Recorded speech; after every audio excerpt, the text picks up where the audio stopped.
Hello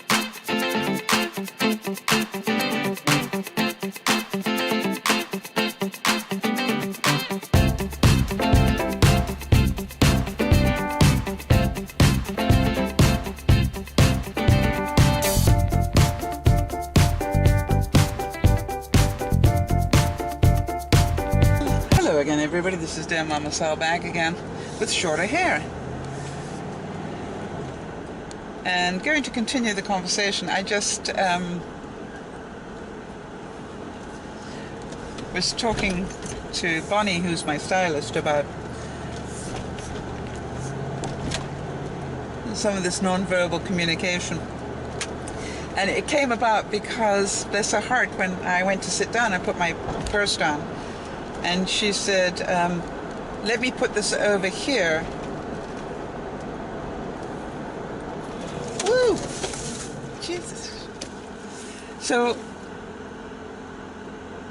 that was a bit scary. Somebody came right out in front of me.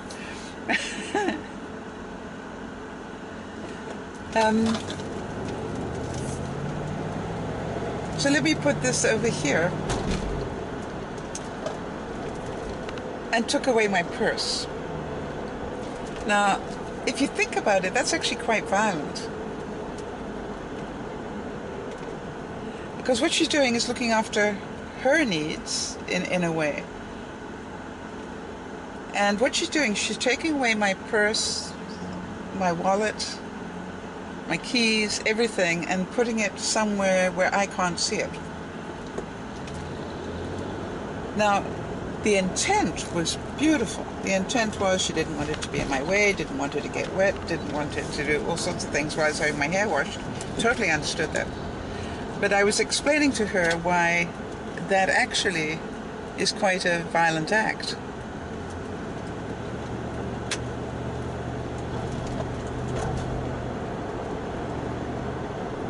Even though the intent was brilliant. And so we have having this whole discussion about the things that we say and how they can be quite violent. But again, if we're going to be the grown-up people that we are, what we're going to do is we're going to translate that differently. But it's a conversation that both sides can have if they choose to. All right, only if they choose to. You cannot change people. You cannot, force them to change. From my experience, you can give them options, but even that, even giving them an option is pretty violent, right? Either you do this or that happens, and I do that all the time. I'm guilty of that one. I like to give people choices, but the truth is that it is, punishing in some way. And I am going to learn along with you how we can do this and not be punishing if possible.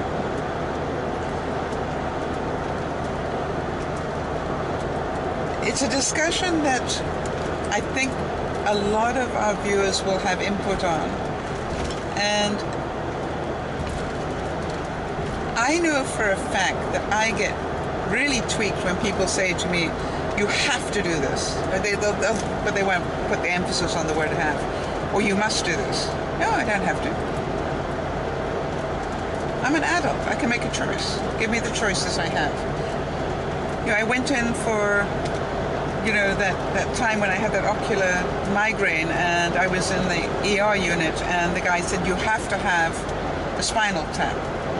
No, I don't. Don't have to. It may be what you want to do, but I don't have to have it. I may choose to, but there's no have to.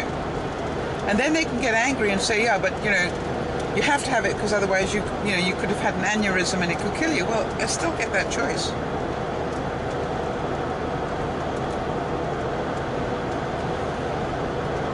And we spend a lot of our time telling people what they have to do.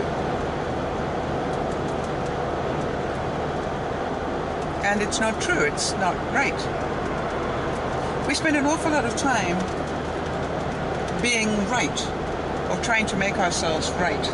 And I fall into that trap.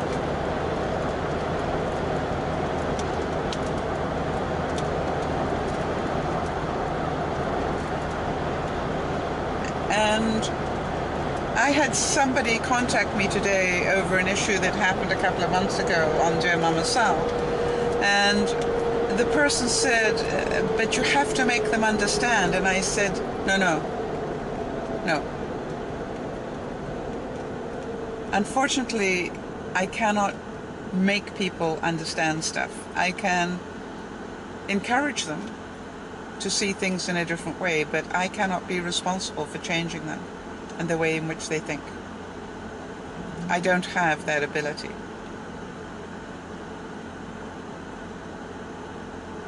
And it's sad, but it's true.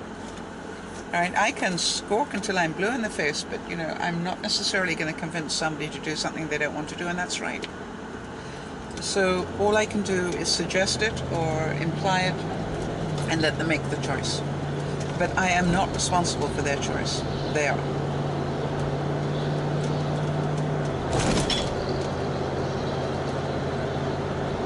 And the person said to me, but it's not fair because I didn't do these things. And I said, yes, I know. And I choose to believe you. However, I cannot change what other people think.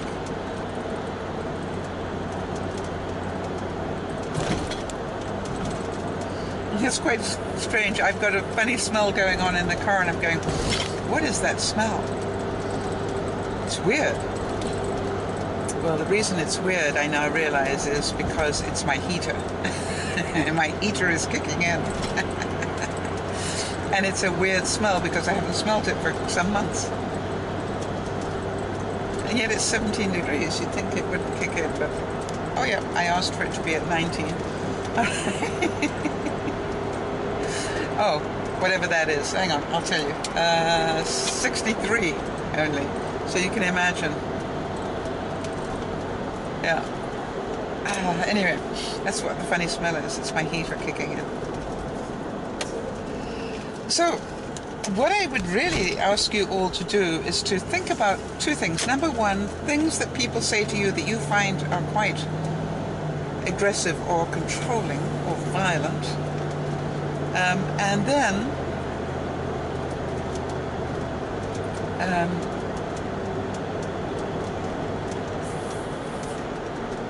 think about ways that we can word it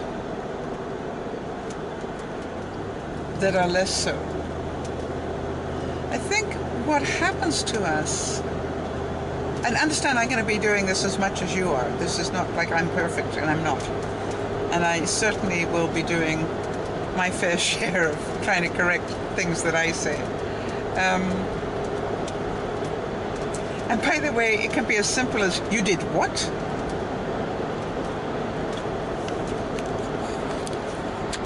Sorry, my camera slipped.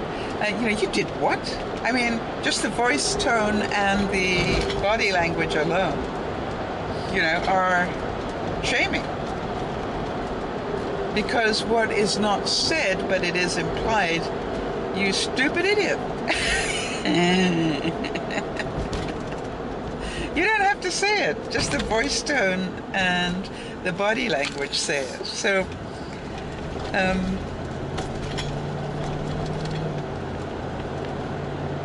be really aware. How about you should have been here last week? Really?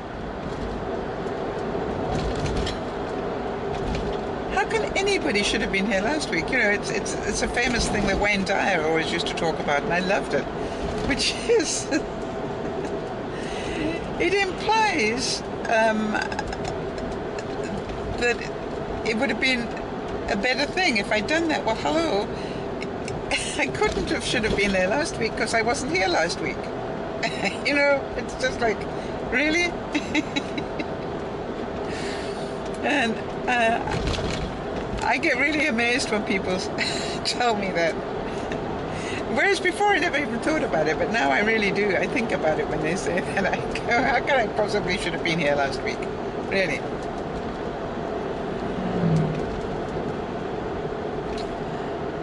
So be very aware of what you're saying and this coming week, and we're going to do, hopefully, Lots of examples of it. So feel free, if you have something happen to you that you're going, wow, that really, I found that quite aggressive. Feel free to let me know about it, and I will try and work out from my own research, you know, how to process that in a different way. But most of the time, if you care to think about it, most of the time, people actually do have good intent.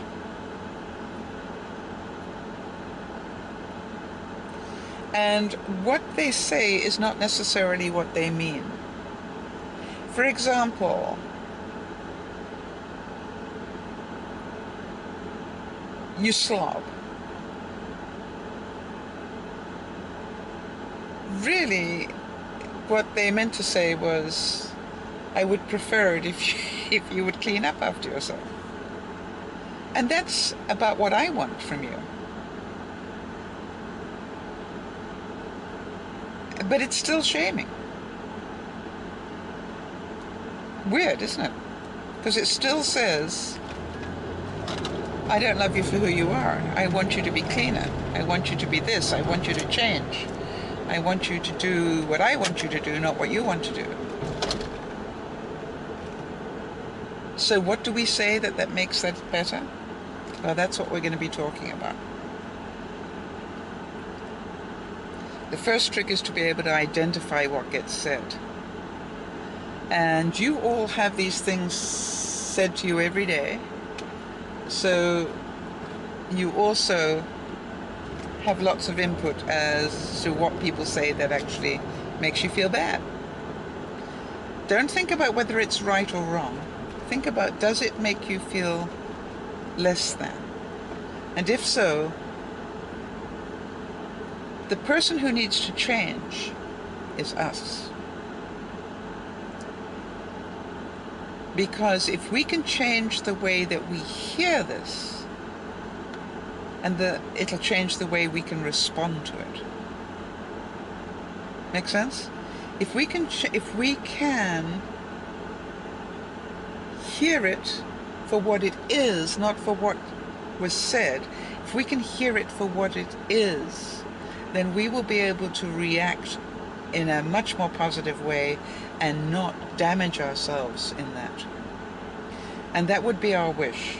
That would be my wish. That even if we can get some understanding around that this week, that we will all grow at a different level. So let's try it, see what happens. This is Dear Mama Sal saying, thanks for listening. Bye-bye for now.